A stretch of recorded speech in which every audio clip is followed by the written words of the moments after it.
I'm Matt Delorenzo, driver of the 3D BBL Construction Modified. It's time to go in the pits with Fast Eddie.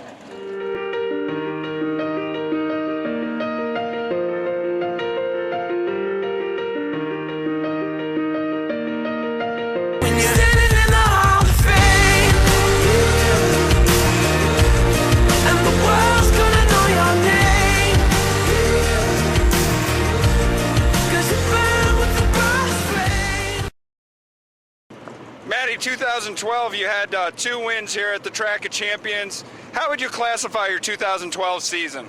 I guess okay. You know, we had a lot of good runs, but we just had a lot of bad luck last year. And so far this year, things seem to be going a lot better. You know, I got a bunch of, not a bunch, but some top 5s, and been in the top 5 every time except once at Malta. So hopefully my luck's changed. A lot of luck in this game, and hopefully things will turn around this year. You picked up the win opening day here at the Speedway in the Ice Jam race. How important is that for momentum in 2013? It means a lot, you know, for the whole team. You know, everybody gets pumped up for the season, and you know, that was, you know, Stewart broke, had a flat tire, and it gave us the win. But you know, I'd rather be lucky than good, you know. How tough is the competition here in the modified division on a weekly basis?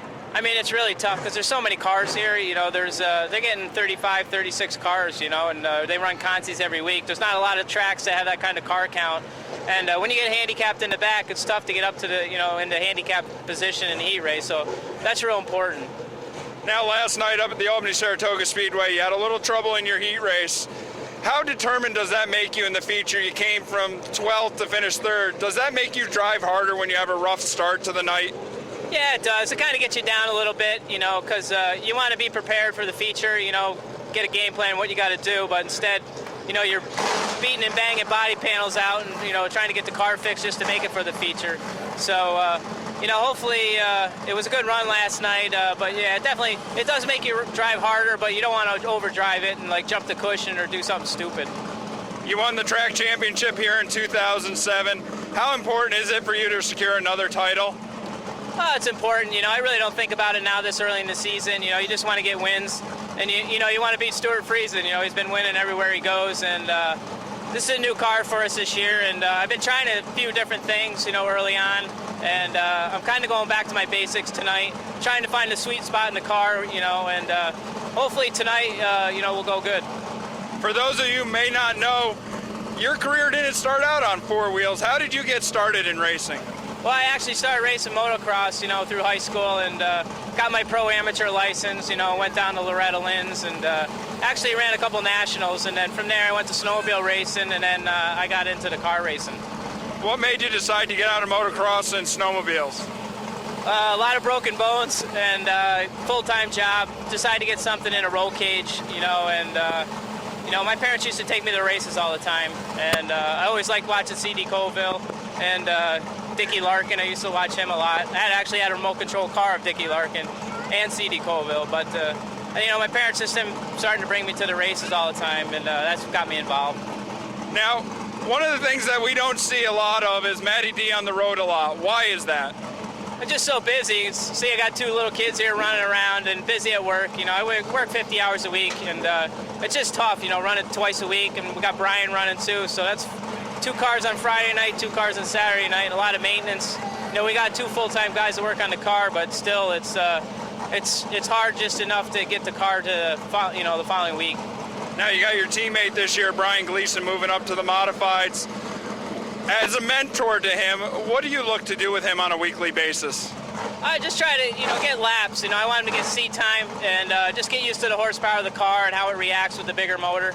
You know, I think that's the biggest change from going from the crate to the small block. It's the attitude of the chart changes a lot, and also the track conditions. When the modifieds are out there, it's kind of tacky in the beginning, and then it blows off, and you kind of got to search for the better line of the track.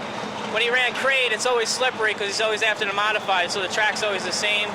And I'm trying to teach him to adapt to the track, you know, as the race goes on, because you got to search for a bite in the track with the modified. So just really want him to get seat time this year, and just try to stay out of trouble, and you know, hopefully, you know, he gets some top 10 finishes.